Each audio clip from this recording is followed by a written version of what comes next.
So the first question I have is, can you share with us a little bit about your journey as a family caregiver for a person living with dementia? Oh, that would be my mother, and she passed away a year ago last year, November the 11th. So, when we found out she had, because she always had that forgetfulness, you know what I mean? It was always like that repetitive, even when we were young kids, it would be like, don't do this, and or repeat the story. So that was kind of something that repetitiveness in her was always there. But I'd say like a few years ago, probably dating back maybe 4 years, that we noticed just different things, like she was leaving the stove on, she was leaving the water running, and she was go visit her, and she's mopping up the floor and be like, what's going on? And I left the water running and it flooded the whole kitchen, and it's just like nothing. So it was really kind of like nothing really at first, but then and so it was so we just left it like that for a while, and then I decided to ask her to move in with me, because I noticed that it was just more and more. So she came and lived with me here at my place, for about for 6 months. And during that 6 months, I was living through hell. um, she would call the cops on me if I was gone. Like I say, I'm gone hunting, and I'd leave a note. But I didn't leave a note right away. Sorry, I didn't leave a note, and I would say I'm going hunting, so I'm not going to be home till later. Um, and then she would think I was gone for days when it was only hours, and she would call. She called the cops on me, said I was missing, and that I might have got shot, and all this stuff. Like, so we had a whole like community and cops looking for me when I was really just hunting.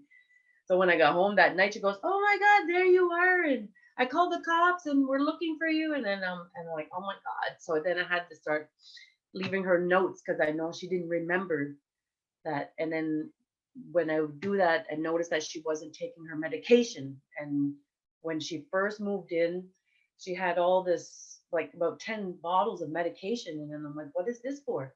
I don't know. And what is that for? Well, I don't know. What is this for? Well, that's for my stomach. So she didn't really know even what all this medication she was on.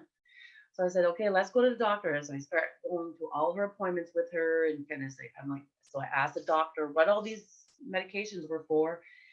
And so we dwindled it down. Like, she doesn't really need that anymore. Like, that was for some kind of calcium thing. And she doesn't really need this anymore because that was just for temporary pooping problem, and something like that. But so we dwindled it down to like just three: her high blood pressure and a stool stabilizer just to make her poop soft there. And the other one was anxiety, and it was only if she needed to take it, and that wasn't all. I completely stopped that one anyway because when she was there, I didn't feel like she needed it. So I noticed that she was forgetting her pills, to take her pills 3 or 4 times a day. Then I tried to do it, call the pharmacy, pack them in those packages where it says, breakfast, lunch, supper. So it's all in the package. And she couldn't even remember to take those. So while she lived with me, she would leave the water running. She would always repeat herself. She would get, and when she was kind of like not diagnosed with it, but they said, she did an assessment with the community nurse here. And she said, she has a little bit of dementia setting in, right? So she said, why don't we try this medication? This medication was to kind of maintain it, but she was not even on the medication for like 3 days when I seen her whole character and her personal change. Like, she was getting aggressive. She wouldn't want to fight with me, and I'll get like 3 o'clock in the morning, I'm sleeping, and I told her, because my room, I have a loft, so my room, you have to walk up the stairs and up the loft. And I told her, you don't need to come upstairs for anything, just yell for me if you need to. But of course, no. 3 o'clock in the morning, there's a flashlight in my face that Marie, and I'm like, what's going on? It was like, she's like, I didn't even know what it was. Like, it was something that wasn't even important at 3 o'clock in the morning, but to her, it was really urgent to wake me up. But I would hear her walking, pacing the floor all night long. And I was getting the lack of sleep because I was listening to her. And every time, because of the loft in my house, anything that happens in downstairs, it's like echoes upstairs. So I hear her footsteps sounds like it's even harder than a regular footstep, right? Because of the echo. So I would hear her walking all the time. So I can see that progressiveness happening fast, where I'm kind of fortunate, but not fortunate in one way that, it kind of didn't last a whole like lengthy period of time, like my friend Becky, 20 years of living with it. It wasn't that long for me, and that's no quality of life. So we got in little arguments like that, and she was hard hearing on top of that. So, when I'd say something to her, um, and try to say it like, but I'm talking to you now, but I would need to raise my voice. I would hurt my vocal cords trying to talk to her. So then if I talked to her like that, she'd be, why are you yelling at me? And then she would start fighting with me because I'm yelling, you're yelling at me. And like anything, like just the little things like that would trigger her and just get upset with me. And then I couldn't go anywhere. And where I live compared to where she lived on the main road. Like, I don't live on the main road, I live in the woods kind of thing. So when she lived on the main road, she see traffic all the time. That was a routine for her all her life. There, seeing that traffic, knowing her sister lived there and there, that familiarity of my sister lives there, my other sister lives there, my brother lives there. She lives here, and then she sees all the traffic, and there's always a lot of traffic on that road compared to where I live. Like, there's a car that goes by besides my car maybe once a day. So she was like, you live in the woods here and I can't see nothing and I don't know, like, and she couldn't go for her walks because she didn't know where she was. She was scared to go for a walk from where I live, where my brother just lives at the end of my road, but she didn't know that. Like, she forgot. So when she was scared to go for walks because it wasn't her familiar. So she said, only one car drives by here all the time. And I kind of giggled because it's like, oh, it's probably my car. So it was, she was, so that kind of progressiveness started with that. Then I could see it, I come home, I make her breakfast before I go to work. I come home at lunchtime, I have lunch with her, then I come home at supper time and we had supper together. And then I have to take her with me anywhere I went, hunting, powwows, anything like that. Like, because it wasn't even an hour that I was gone and she would panic thinking that I was gone for already hours or days when it was not that long of a period. So her time, was getting lost there. And then she moved back home. She said, I can't live here no more. So she moved back in her house. And there is where, when she lived with me, I was asking her if she would be comfortable, living in a home that where, there's a lot of people there. Because, here and even at home, you don't get a lot of visitors. She's always feeling lonely. Nobody comes visit her. She's alone. She's alone. She's alone. But I know she wasn't alone because I know her sister. I know my brother. I know they were coming to visit her. But she was saying nobody was coming to visit her. So it was like, so I was like, I said, if you move into a home, there's somebody there all the time, and they're going to make sure your prescriptions are given. You're going to make sure you're fed. You just have to really take care of yourself, and everything else is taken care of you. You make new friends, blah, blah, blah, right? So I'm not going to no crazy house, and stuff like that. So I find a lot of the elders back then, they called it crazy houses. Like, they didn't want to go into these homes. And so I said, well, let's go visit them. Just let's go visit, let's go take a drive. She said, okay. So we went to visit a few, just walked around and looked at it. And then we went home. Then she stayed home for a little while. And then she called me one day. She goes, you know what? I think I want to move into the seniors home, she said, because like you said, and then like she said, there'll be something going on and la la la. So okay, so I started making those arrangements. So I had contacted social development because those were the ones that had did her assessment, for that progressiveness and get her into the home for all that, all that rigmarole that needs to take place. your old age pension that is cut back, and you only get $125 for her to spend, and like all that logistical stuff. So it was just social development with the province that helped with that paperwork, and that helped me and my sister Rose with that paperwork to get that done. And when I spoke to her, because I had inside information from the health nurse that comes to Pabineau, she said, Marie, she said, if you make it look like it's worse than it actually is, she said, you can get her in faster. So I said, okay, I'm going to make it a little worse. But really, it wasn't a little worse after when the time came. You know what I mean? When the time came, it was really telling what she was going through at that time. I did make a little things worse with her eating. I was like, what are you having for when she moved home? Like, what do you have for breakfast, dinner, supper? It was eggs for breakfast, eggs for dinner, eggs for supper. And it was eggs for all week long, breakfast, dinner, supper. What'd you have? I call her or go visit. What'd you have to eat? Eggs. Oh yeah. What'd you have for breakfast? Eggs. Oh yeah. So it was just like, I don't know if she had anything more to eat besides eggs, but it was like she's living off of eggs.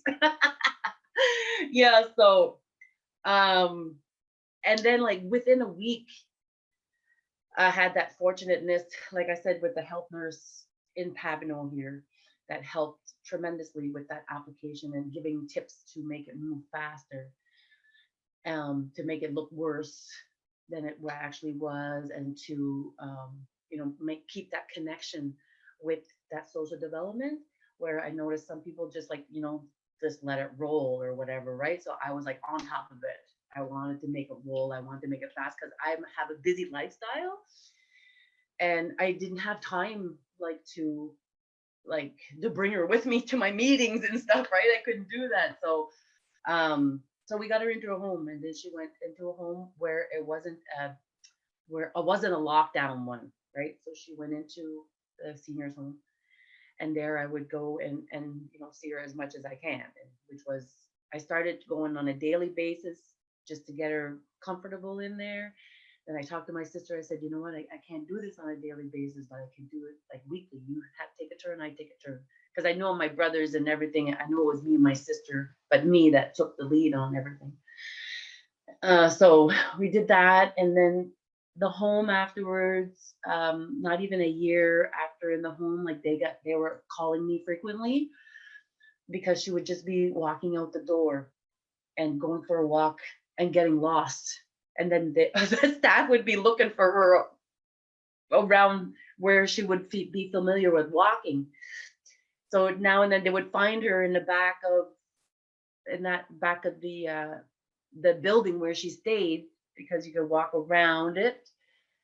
And then she would be lost back there, but she would be in the middle of like a parking lot, may as well say, and just looking around, like lost. Where was she? So they have started getting concerned because she could just leave, because it wasn't a lockdown like she could just leave if she wanted to, right?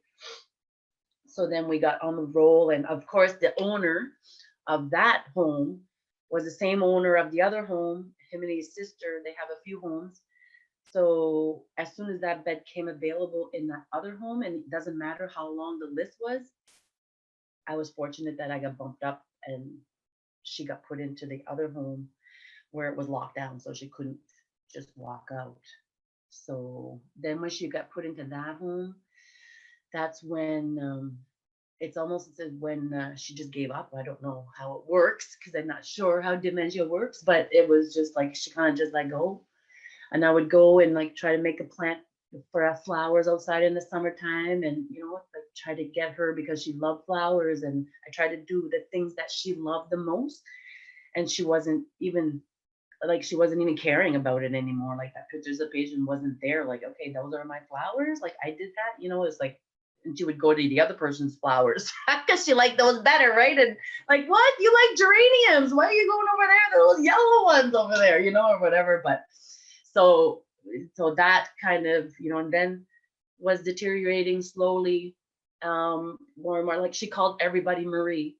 So I'm like, well, that's a good thing. At least she remembers me, right? My name. But like my aunt, like her sister would say, like, I went to visit your mom today, and she called me Maria the whole time, So everybody was Marie to her. And then they started calling me saying that like she choked on her food a little bit, right? So they're gonna have to kind of start pureeing her food a little bit, or chopping it up. Sorry, not chopping it up first. So they were chunking her food at that time when she wasn't able to swallow. She was choking on her food, was forgetting how to eat, right?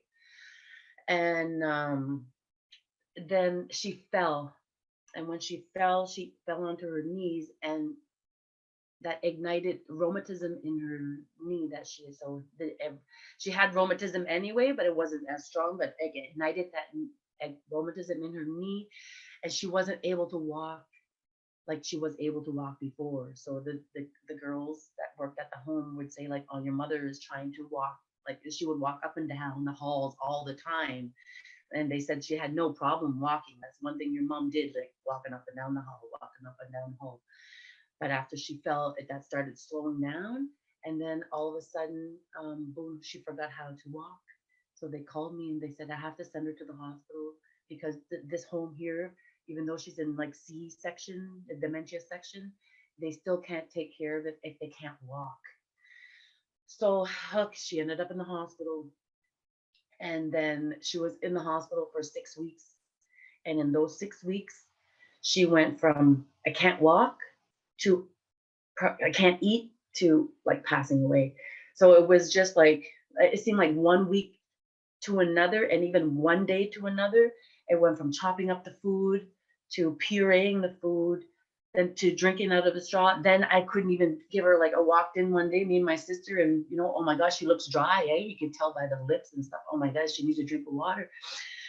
Go to give her a drink of water, and just happened one of those LPNs or nurses walk in like, don't give her water. Like she yelled at me, right? And I'm like, what? And she's like, there's a sign there. And I'm like, well, I think you should put the sign like away a little bit. Like you get the sign behind her bed, for God's sakes. I didn't read that.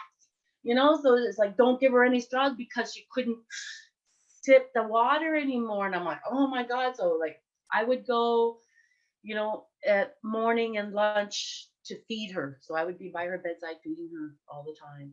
She would always want to take off her clothes. Like she didn't want anything on her. So I put her clothes on while I was there. She would try to take it off a little bit.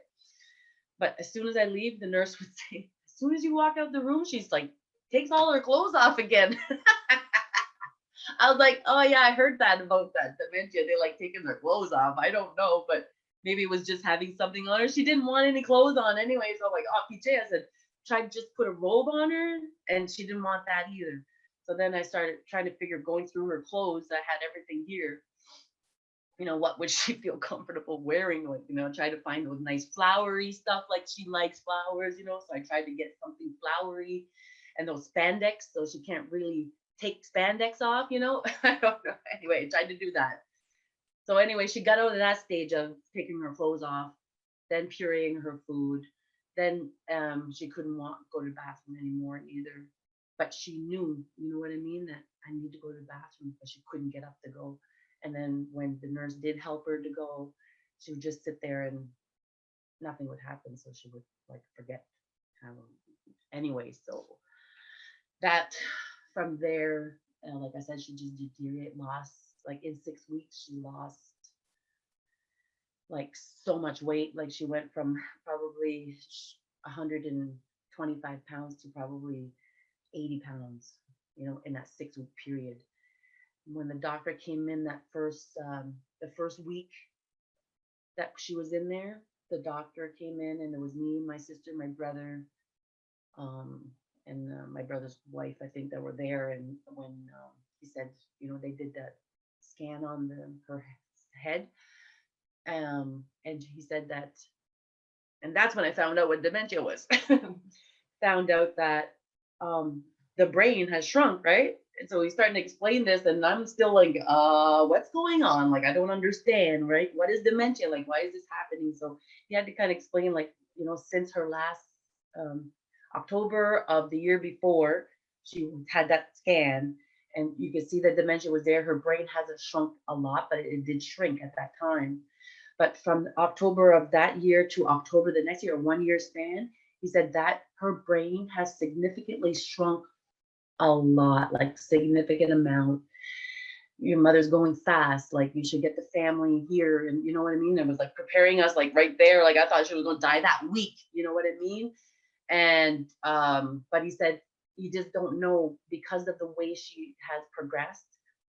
It could be like a week, or it could be 6 months, or it could be a year. So we're like, from that, and me and my sister are trying, just googling everything, like Google dementia, right, and finding different things. It wasn't exactly all accurate, saying that, you know, consistency of this and consistency of that. It was like, okay, phase one, phase two, phase three. What? There's phases to it, you know, and like, oh my God. So me and my sister are like messaging each other. It's like, well, she could like, and we're preparing for her to die now, and like, or where do we prepare? What are we doing? You know, it was just not a lot of information that that doctor provided. That he provided what he could, you know what I mean, like explain in that doctor form, but he couldn't sit there for hours and go through, you know, what this whole thing is, because we didn't even know what it is. I didn't know that it had attacked the brain, and neither did my sister. So, well, all of us, so we're like, okay. So then we started looking in how that progresses and how, you know, what happens in certain Google searches. Then my sister would send me some and I would send her some. So, okay, we're looking at maybe 4 weeks, you know, trying to figure it out because she was going so quick. So, but she lasted 6 weeks. But during that time, like I said, like we were like trying to figure out, well, you know, what phase one was, what phase two was, what phase three was, what phase, I don't know what, there's 6 or 7 stages or phases or whatever. I still not accurate about it because I didn't really continue, you know, after my mom passed. I'm like, okay, let's put this right now. You know what I mean? I gotta take this all in. So, you know, so from the Google searching and stuff like that, you know, we see, okay, this is what's going to happen next when she starts. And then me and my sister were like, oh my gosh, she's already did that. And that's already gone through that. So the list was like, it's like a checklist we almost made from these Google searches, you know, that we said, okay, she's at this stage now. And then not being able to even drink water or drink anything at all because it was choking. She would choke on it. So she couldn't even that at that time. And then like the last week, like me and my sister were like, we pretty much went together, because not even the last week, well, probably before the last week, because she was just staring off, like she couldn't even talk anymore, didn't even, you know. So, and when we look, like say I'm here, like when she's looking at me, it's like she's looking over here, she's not looking right at me. So, and she's just staring off, right? And so we would, you know, just talk and talk and talk. And then out of the blue, she would be like, I'm right here, you know, you don't have to talk about me, right out of nowhere. And then she wouldn't say nothing again for like days, right? And like, okay, so we'll talk to you then. You know, we're not, yeah, we're talking about you in front of you. Yes. You know, so yeah, so she would do that. And then I'd try to do things that would make her think about me, because I'm not rough and tough person, but because she's so, you know, she was a little you know, under 5 feet tall, little woman, you know what I mean? She wasn't a big woman there, you know? And so when I would just touch her or hit her, like playing, like, you know what I mean? And because she would always hit me with her knuckles, like, pink, right on the forehead there. Be like, oh. So I would kiss her on the cheek, but you know how you kiss a baby there and you're like, like that there, and like kind of rub it in. I would always do that to her. I always did that to her all my life, right? Kiss her cheek. So I did that one day when I walked in. I went and kissed her cheek. Well, I did it all the time, but that morning when I kissed her cheek and did that, she looked at me. She said, "Thank you." You know what I mean? It's like almost she remembered that it was me just by doing that, right? And then so stuff like that. And then yeah, of course, you know, she passed away alone. But me and my sister were like knowing that day, like I said, that week, that last week, we could start seeing in her hands and seeing in her toes.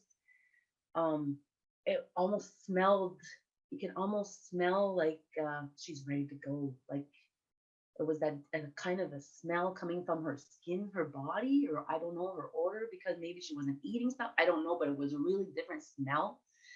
I said to my sister, like, I don't think she has much longer. You know what I mean? Because, and so I went hunting, of course, and I'm like, because I don't know if she has another week or another 6 weeks.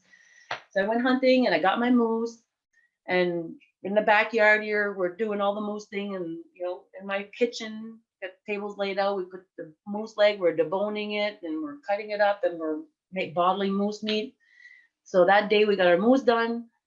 Then the next day we're continuing bottling. So my girlfriend's husband, he came up to help, and my fiance just left that morning.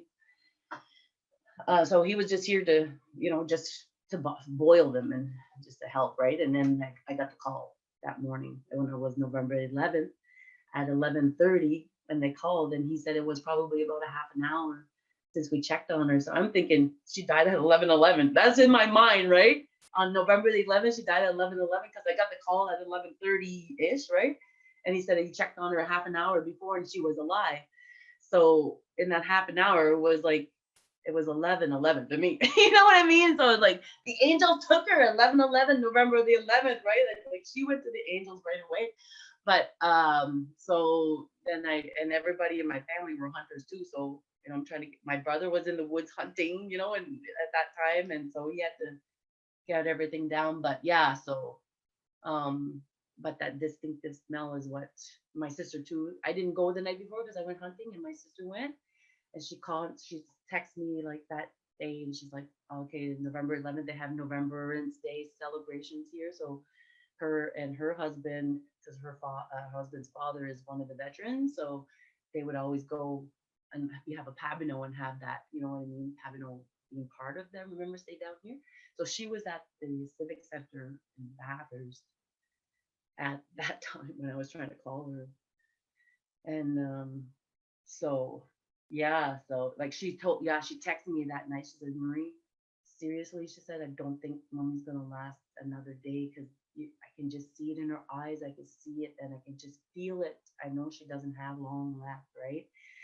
And I'm like, okay, I just got my moose. I'm gonna bottle my moose, and as soon like there was 4 hours left to bottle my moose, and I was going to the hospital, but I didn't have a chance to. So she and my sister Rose was at the Remembrance Day thing, and she didn't. And my brother was hunting, and my two aunts, they were afterwards. They told me that they were talking about whether they were going to come visit mommy that morning, but then they wanted to do this and this and this before they got there, and they never. So I said, well, that was mommy's wish then, wish to die alone, because Rose was there till God only knows what time that night. And if she was going to go with somebody, she would have went with my sister Rose, right?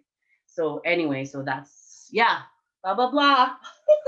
No, Marie, you are incredible. To Yeah. say that you don't know a lot about dementia, I would totally beg to differ. Like, you are like a lived expert here. My goodness. Like, speaking about the different stages, from an understanding of really understanding how that progression goes through is incredible. Thank you so much for being open and willing to share that journey.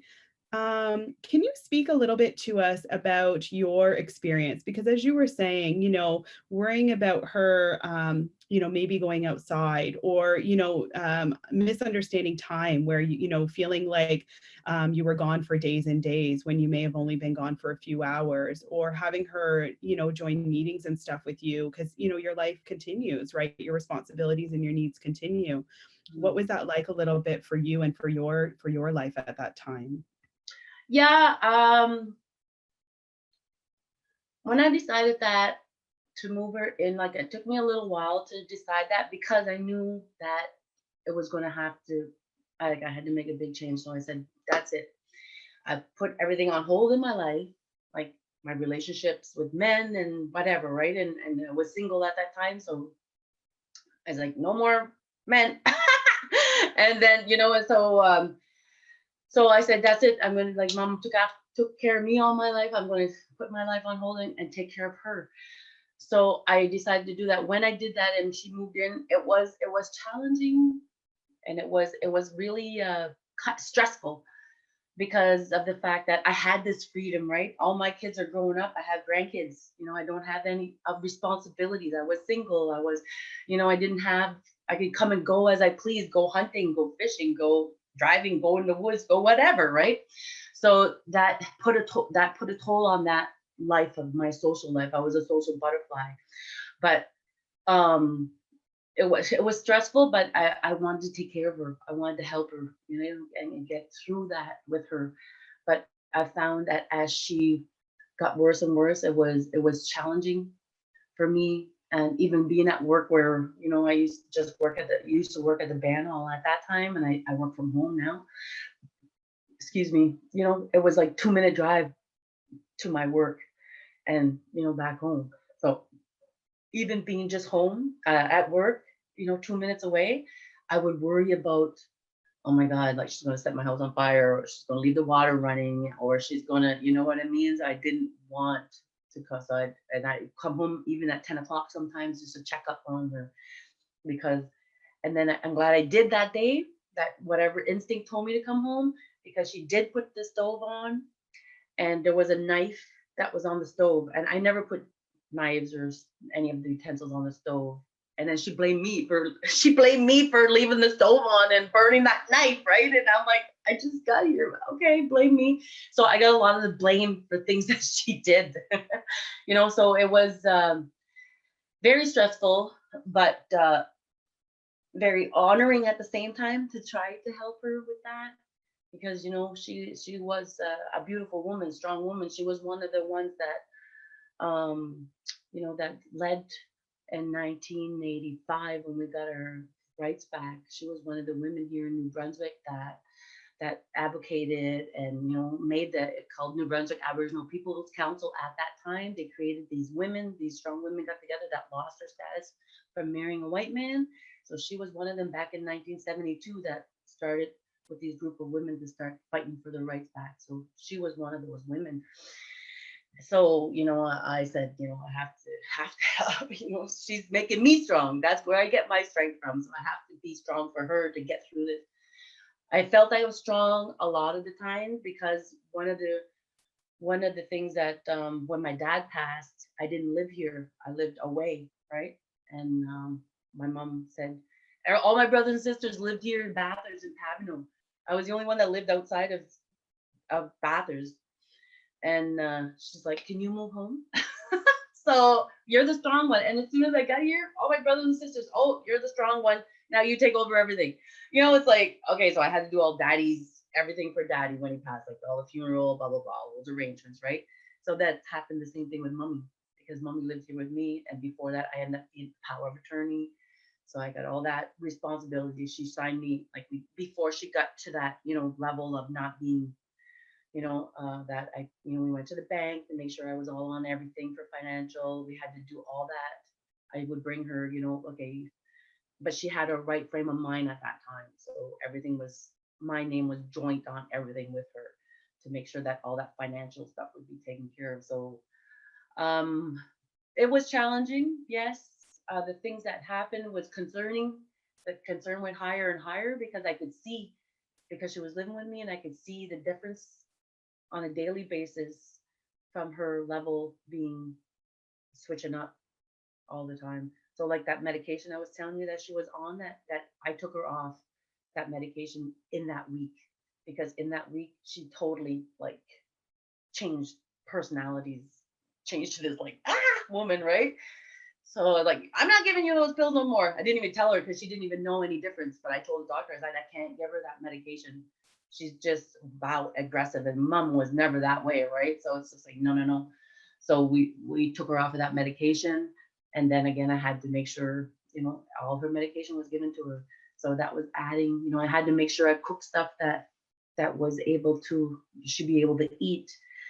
And we had a feast here with me and my granddaughter and her. It was Mother's Day at that time, because my daughter, her grandson got diagnosed with cystic fibrosis in this meantime. And then so she's at IWK with her grandson. So I'm got these other 3 kids that she had at my house too, right? And it's like, So we had a little feast with lobster, because she loves lobster and salmon. So I made lobster and salmon, and she's like, I don't like that. What's that? You know what I mean? And I'm like, you like that? And like, so she couldn't break the lobster shells at all. So I had to break everything. I didn't even eat. Like half the time, that's what was kind of hard for me, is that my self-care was not taken care of. for her because I had to, make sure she was eating, and then I get that feed her or help her cut her up her food or something, and then I would just lose my appetite and I wouldn't eat. Or I was always walking, like I said, I was social, like I walked every day. So I would go for a walk with her, but just hear it and it wasn't. So it was, affecting me. I'm big on my culture. Like I follow my tradition. I teach culture a lot in my community and in other communities and in schools. So um, that was affecting me that way there for that kind of confusion, not confusion, I guess, but you know what I mean? Because I'm having a lack of sleep. I'm having not eating right and I'm not getting any exercise. And so all that self-care for myself was affecting me. And then, so that's, yeah, that was kind of hard that way. But I was willing to go through it until, even though we went through those hard times and fighting with each other, like raising my voice and she yelling at me and stuff, it just got worse. I just sit there and watch TV, like pretend I didn't even hear her. That's the only thing I had to do because it was just constant. And then I'm like, no, I'll just sit here and crank it music up or put the Sound of Music on, which was her favorite show. And she still, would walk around like and right in front of me. Do you hear me? I was like, yeah, I hear you. Well, you're not talking to me. I'm like, yeah, I'm talking to you. You just don't hear me, or something like that, right? But so I tried to get out of that way because then that's how she was trying to start to fight with me. So a lot of that for myself, that self-care was put on the back burner to take care of her. Yeah.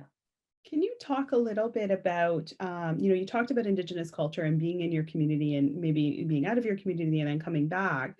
Can you talk about the importance of fishing and hunting for Indigenous people? Because, somebody might not understand how important that is. That's food security, right? It's a way of life. So recognizing that, you going out hunting wasn't really optional. You know what I mean? It wasn't that, that didn't need to happen. Can you share a little bit about that for people that might not know that understanding? Yeah, well, like I I said, oh sorry. yeah, go Oh ahead. sorry. Thanks Marie and thanks Carly and Jesse. However, I have to No leave. I problem. have another meeting at 11.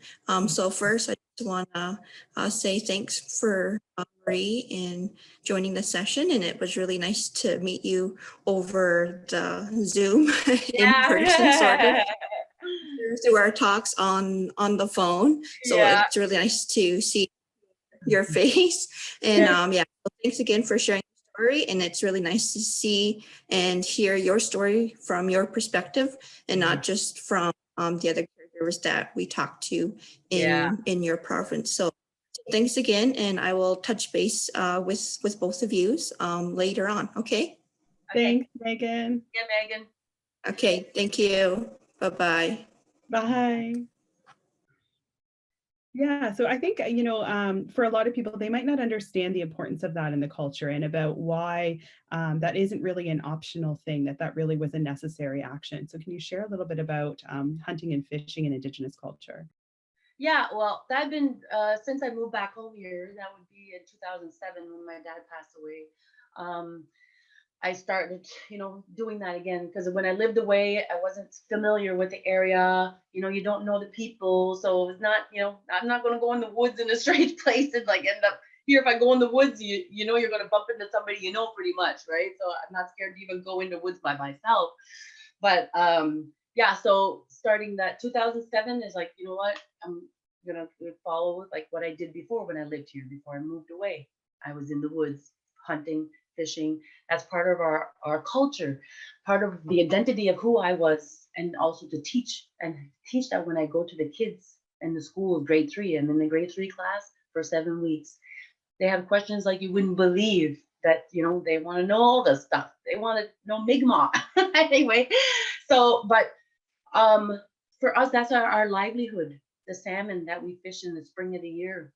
I fish salmon. I go to Eel River Bar, which is not far from here, and my elders up there. I go with them. We do that trade. We trade for salmon for whatever. Like that bartering takes place. We don't take no money value for that. Then with the moose, that's the healthiest meat that we could eat. So I go hunting, and I just don't hunt for myself because I have 2 daughters. I have 6 grandchildren, And when my mom was alive, that I would get 3 moose, one for me, one for bottling. The whole moose is bottled, so it's usually about 17 to 18 cases of moose, and then one just to if my mom wanted some moose, or my daughter or whoever wanted some moose, it's theirs, right? So and that's how we share that moose. And now I don't eat, like I remember when I lived in Fredericton, actually, I would eat store-bought food. Moving home and going back to that moose again, oh my God, like the difference in the flavor, the difference in the look of the meat, the difference in everything. Now I ran out of, I think it was a couple of years in, and I ran out of moose meat that year. And I'm like, okay, well, now I know I need at least a moose and a half to feed me.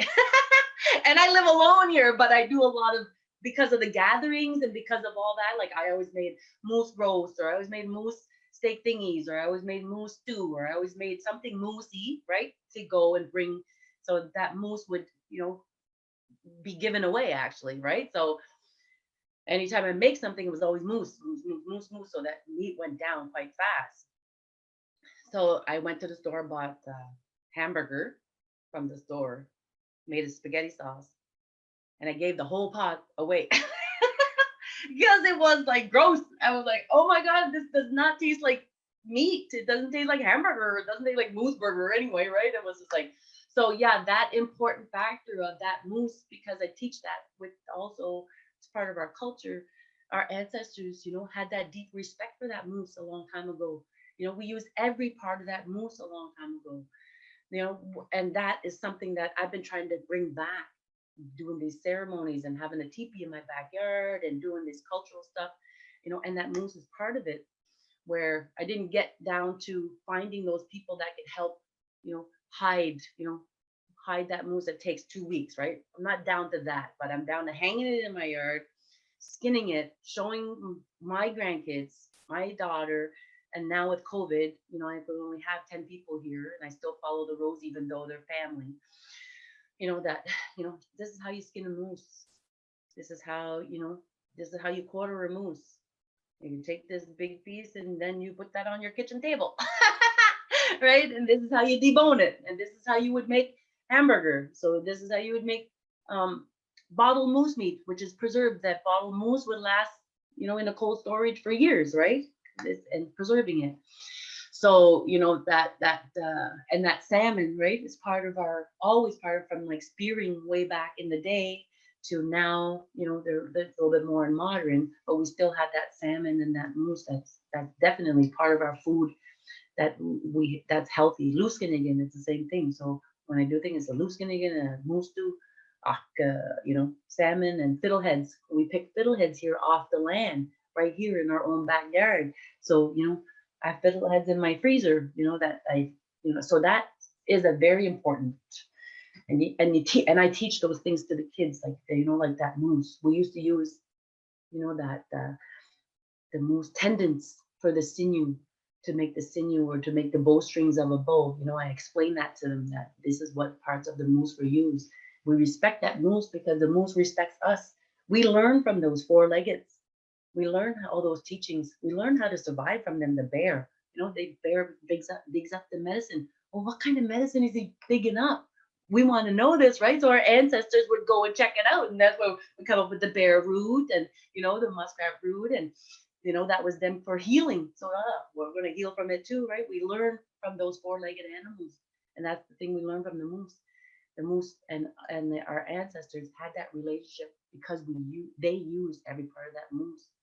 And they would offer, that tobacco, or offer whatever it is when they go hunting that day, to say, thank you for that moose spirit to giving up his life to feed me and my family, right?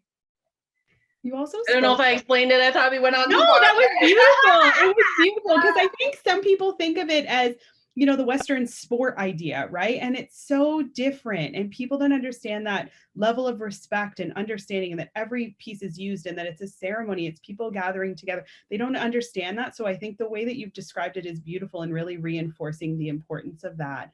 You also spoke about, you know, the importance of elders and recognizing there was no exchange of money. It was knowledge, it was sharing, it's about community. Can you reinforce that for people that don't have that understanding, even in how you were talking about with your mother? How it's not, you know, one care provider in, right? It's like, you know, a sister, a brother, a neighbor, you know, auntie. It's always people. And so, you know, from a Western world, again, in hospital, we always think about this one person, you know, this one person who's in control, this one person who visits, and how that's so different for somebody who's lived in a community who's used to always being around people. Can you describe that a little bit for us? Yeah, well, wow, that's a loaded question there. So the elders, yeah, are very important. They actually want to call me elder, and I'm like, no, I'm too young to be an elder. So call me knowledge keeper, please. You know, but some people still call me elder because of that knowledge that I carry. But I don't want to be called the elder, but that respect, right, for those elders that we have, those elders that are passing away a lot right now. There's a lot of elders that are passing, and their knowledge is not with us. So, you know, one of my elders that I have fortunate to have in my life, you know, he was one of them that brought back all the ceremonies, that went out west to learn about the sweat lodge, and to learn, you know, because back in the day, you know, that's what they had said, you know, through legends and whatever, that the East packed up all our ceremonies in bundles, send it out west so that we wouldn't lose it, right? So there was Earl LaBille, Joyce Paul Priss, you know, those three people were in my lives. And Earl is still in my life. The other two are passed away. You know, they went out west to get those teachings to bring back to us so that we can carry that message, you know, of life and hope to our people, right? And, you know, that they teach us, they teach me, and I'm teaching those people that, you know, we have to, oh, I thought I turned that down. I thought that, that threw me off there. It's okay. I know Uh, we've run a little bit yeah, over time too, so you let me know if you're okay to continue, and if you're not, it's okay as well. yeah, I got another 5 minutes. It's just I have another meeting to go to. Like I got here about 12:30. So, And but we yeah, do just need like a short intro piece to like follow-up question for that. So keep that in mind, just kind of an introduction of who you are, your cultural background, and that you know, you were a caregiver to your mom for however many years would be helpful to have. So Sure. after, just so you keep that in mind, Maureen. So yeah. okay.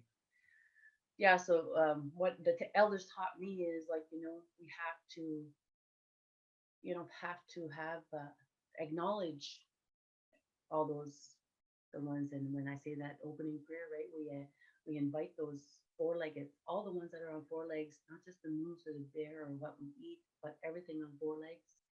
Then those wing ones, right? We learn from those wing ones. And when I was hunting, fishing, actually, back a few years ago when I moved back home, a couple of years in, me and my brother and a friend were fishing, and there was an eagle in the water, and he was stuck in the water, but he was doing the breaststroke because he was trying to get away from us.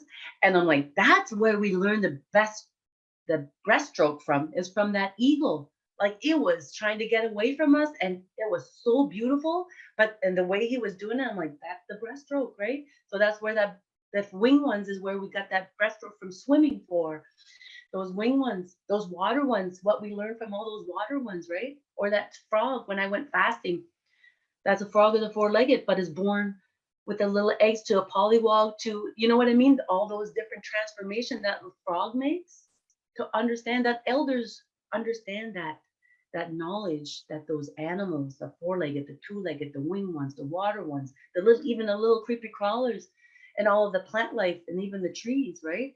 It's like, so that frog, when I was fasting, that frog came to me every day. And then the last day he licked me on my leg, and I was like, oh my God, something licked me.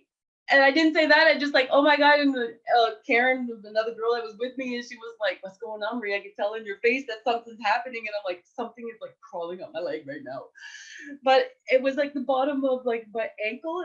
And it just like, it just, so when I'm like, I was scared to look down. When I looked down, it was a frog, right? And I'm like, oh my God, a frog just licked me, right? And then they start teasing me about, you're gonna find your prince, the frog and the prince and all that stuff, right? And I'm like, yeah, sure, the prince is coming my way. I was single at the time too, right? So they were really like joking about it. And I'm like, oh my God, I hope my prince comes along, But just that frog, right? That transformation that frog has is not just, from the little eggs to the little tadpoles to the little whatever it is until he grows legs. And then, you know what I mean? All that transformation that takes place. That's what was going on with me at that time when I was in that fast, right? For 4 days. I was all that transformation, that growth that was going on, that was happening with me. And that's what the elder came in, like, and so they tell you things like that. And I can share that now, right? Because all that experience I have that elder experience. So they are very important in our culture to, share that history, or to share that, when I did, I have a teepee in my backyard this year, I put it up. And the first ceremony I did in there was, I just didn't want to do it with a whole bunch of people. I just did it with me, one-on-one with somebody. And I worked through that eagle wing that I got, all those teachings. I didn't want an eagle wing. I didn't ask for that. I have a freezer here. That's why I keep doing this. I kept the eagle wings in my freezer when it was given to me, because I was not ready. I know the responsibilities that come with that. And then I contacted my elders, right? Elders that are in my life. And I'm like, oh my God, but I didn't contact them for like about 3 months. And one of them said, I've been waiting for you to contact me. I know, you know what? She already knew I had them, like through whatever vibe, right? And she's like, moving to Ottawa, so you better get moving on that, right? And I'm like, well, I'm not ready. And she says, Marie, she said, you may think you're not ready, but the ancestors know you're ready. And the ancestors are the one that are sending these messages to you for you are ready. You are knowledgeable. You have to come out of your little bubble and start teaching and sharing your knowledge, right? And I'm like, no, I'm not. I was just like, oh my God, no, I'm not ready to do that. So she came here and we took out the wings, and she's just like she's ripping them apart, right? And I'm like, oh my God, so you have to be gentle with this stuff. And she's just like not gentle at all, right? And I'm like, okay, well, you can handle this like that. But yeah, so just that knowledge that she shared with me.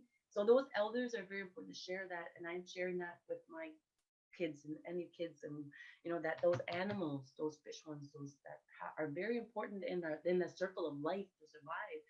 That's like yesterday somebody wanted me a survey to do something to do with like the TK traditional knowledge and the land around here, and the moose and the deer and whatnot, like blueberry picking, because we pick blueberries here, right in my front lawn. Actually, I don't even want a lawn because I don't want to get rid of the blueberries. So I got all these trees. I don't have a lawn at all. I'm like, oh, well, I could need to mow now. But, so these were, that survey was like that. And I explained to them in that survey that, the forest is being cut down by those mass production companies that don't understand the circle of life, because that's affecting our moose in this territory, and it's affecting our blueberries, and it's affecting our salmon in the rivers, because they're clear cutting. It's unbelievable. When I first moved home in 2007, going up river today, I mean, you're looking and you may as well just say like you're not in the woods yet, because they clear cut so much, right? So I said that in that survey. I was like, we have to use our voices for people that don't have their voices. And when I'm talking about people, that's what I'm still telling them, right? When I'm talking about people, I'm talking about all our relations. Those four-legged, they can't speak. They run, and they know when they're in danger. That force, we can't hear them. We can hear them in the wind. Some people have that gift to hear voices and whatnot, but they don't have a voice. Who's their voice? I'm using my voice for them trees, for that forest right now. I said that they need to be protected. They're being stripped. They're being taken down. They're being pulled. They have no voice to say stop. They're taking the food from that moose.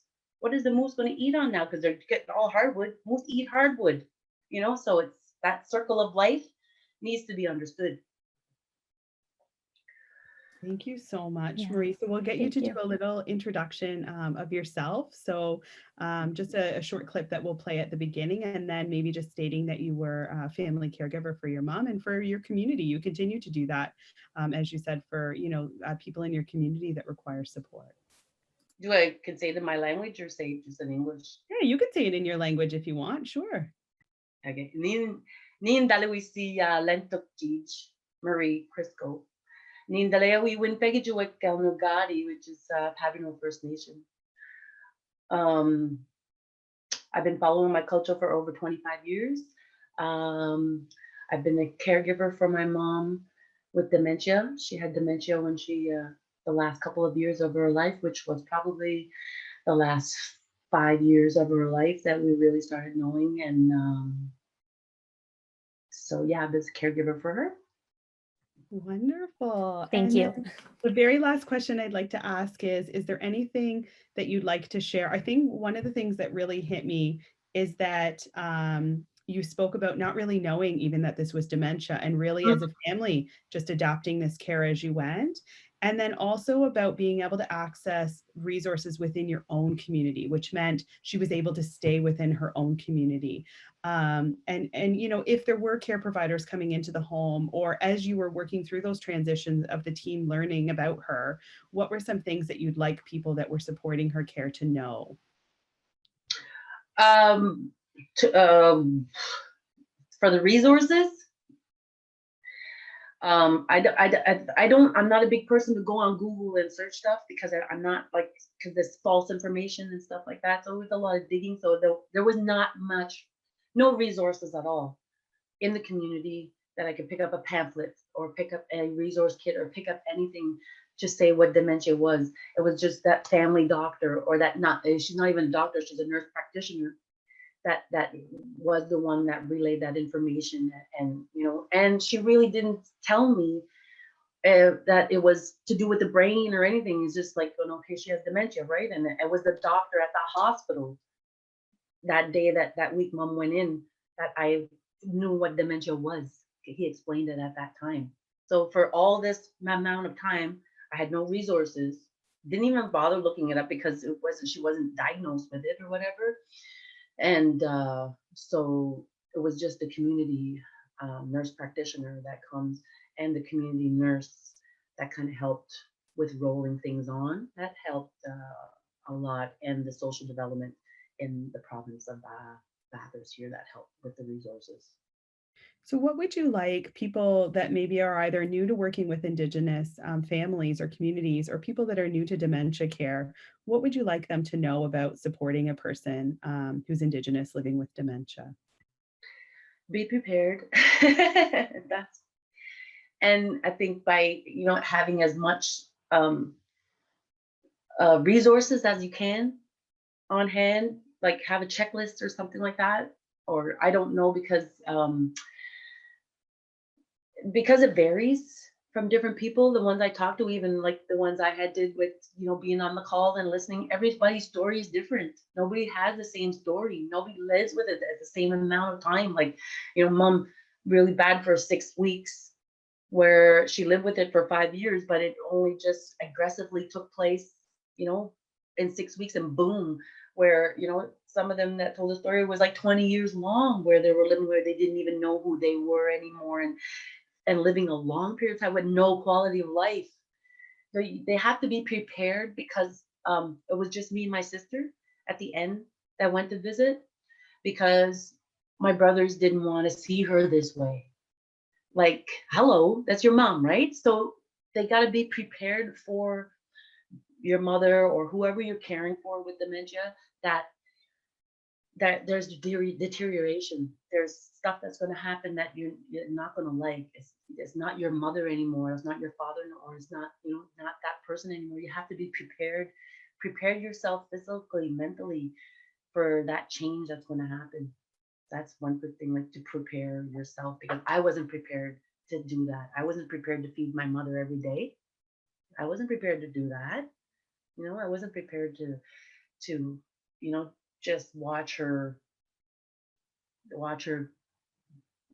die. You know what I mean? It's kind of like, what's this quality of life? Like she's just laying there doing nothing, right?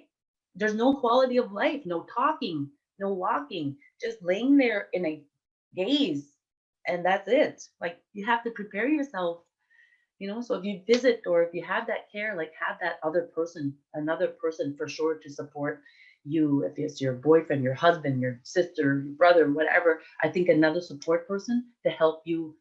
You need that help to relieve that stress, because that's what's happened to me. To get that self-care, be prepared for that mentally, what you're going to see, what you're going to go through, but also take that self-care, to take that break, to go for that walk or go for that something, right? I think that's what I would suggest to anybody. And how important is it, for PSWs or nurses that are supporting somebody who has dementia, who may not be able to advocate for themselves or speak on behalf of themselves? How important is it to recognize, beyond the physical changes, the importance of honoring who she was as a person? I mean, you spoke so eloquently about the things she liked and the ways that you tried to integrate music and flowers and community and even foods that she liked. How important was it as she was going into the home, and that was being honored, as she was transitioning into the home? I think that's very important. And the thing in New Brunswick here, we don't have any homes on the reserves, any reserves. We don't have any homes. So all that cultural, anything that has to do with our native cultural identity, whatever, is not in that realm of where they're living. So if they're going into a home, should be prepared to either, bring along or add, or that person. Like I was going to do that before mom got really bad, because I had always took her to powwows with me. Like she was like my little sidekick, you know what I mean? Everywhere, cultural gatherings that I could go to, that I could take somebody with me, any powwows, like she was there with me the whole time, right? So that was lost with her too. Like me and Ruby, my daughter, when we went to visit her at the hospital one day, she was still okay. You know what I mean? Like the first couple of weeks, and me and my daughter went in, and as soon as she seen me, like she ripped the blankets off her, and she was trying to get out of bed. Where are we going? Because I didn't want to stay in the home with her. Right? I'd go pick her up and take off, And so when she seen me, it was like, I'm going somewhere, I'm leaving. And my daughter's like, oh, you see mom and you want to leave. Like, she was, because Ruby knew that that's what I would do, right? So she was, but just that, yeah, I don't know, that's that cultural significance, that what they're familiar with, because that's what I learned like a little bit of, but that they fall back on when their younger days, they start remembering when they were younger and stuff. So if you would know knowledge about them, listen to their stories while they're still able to tell them, so that you can tell their stories to them when they can't relay that to us anymore. I think that's important, because my mom would always tell me how, she met daddy, or how, this happened. And it was a repetitive story, like I said, all her life. She ingrained that in her heads, that story and that story. So those stories that I heard all the time, I could relay that to her. So reminding her of those stories, and because she was fluent in Mi'kmaq when she was young, she went back to that.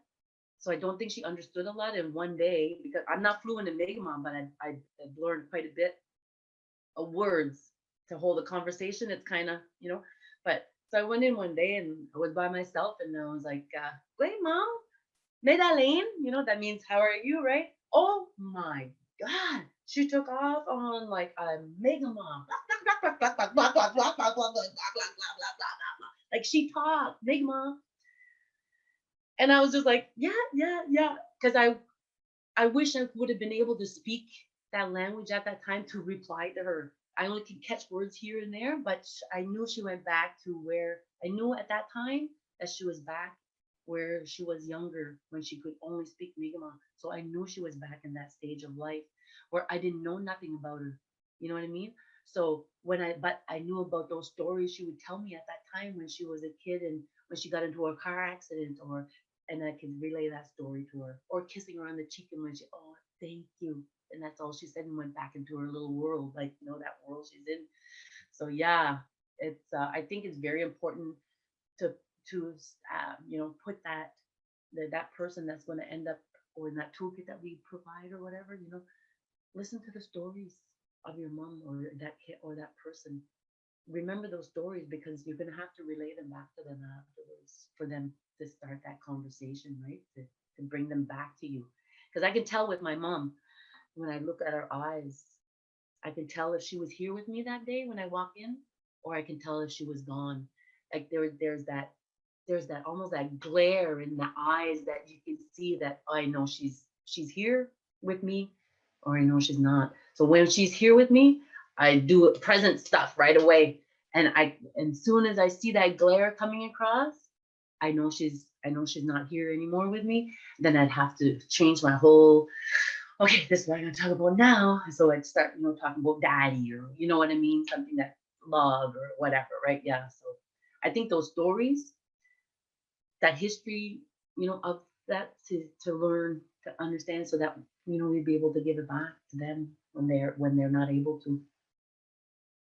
Marie, that was an absolutely incredible interview. I can't thank you enough for being so open to share. I know it's not easy always to go back and relive, a lot of those memories, but I mean, sharing and honoring her story it's been such a privilege for us. Thank you so much. Thank you.